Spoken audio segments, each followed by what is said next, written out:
So as we know, the broadcasters and venues typically pay annual fees for blanket licenses, which authorize them to play the copywritten music within each of the performance rights organization's catalogs.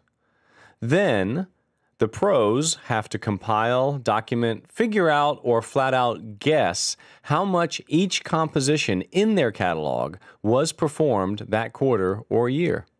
This process is called surveying and sampling, and each performing rights organization does it a little bit differently.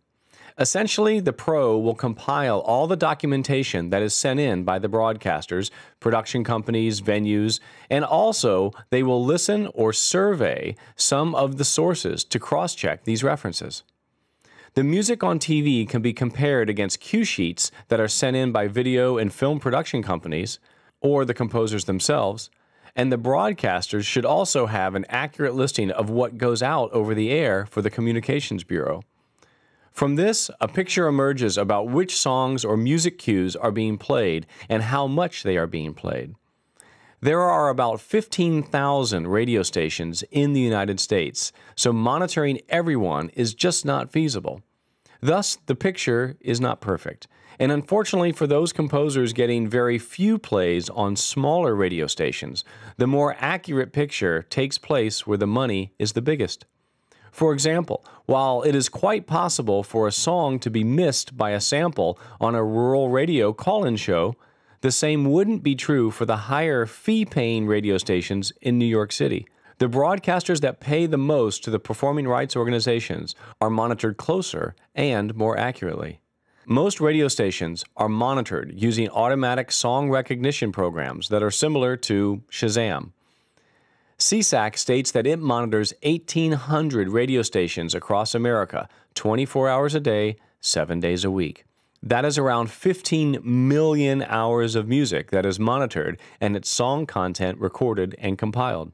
For live venues, the top few hundred grossing touring productions are surveyed, and thus those songs are documented well. But for the smaller venues, many of whom employ cover bands, it is at best a guess. And it's in these situations where the picture is the most blurry. ASCAP claims licenses with hundreds of thousands of bars, clubs, restaurants, roller rinks, theme parks, aquariums, etc., all of whom use music as a part of their business. There is no way to get a truly accurate picture of what they are playing, so they guess. They make assumptions that given a sample survey of, say, 100 venues of various types, the other venues would be playing similar songs and repertoire. So if half of their survey shows that they are playing X amount of Garth Brooks's Friends in Low Places, well, then half of the hundreds of thousands of smaller venues would also be playing the same song. No, it is not a pure science, but it is statistically correct, and it's why the rich get richer with most performance survey and payment schemes.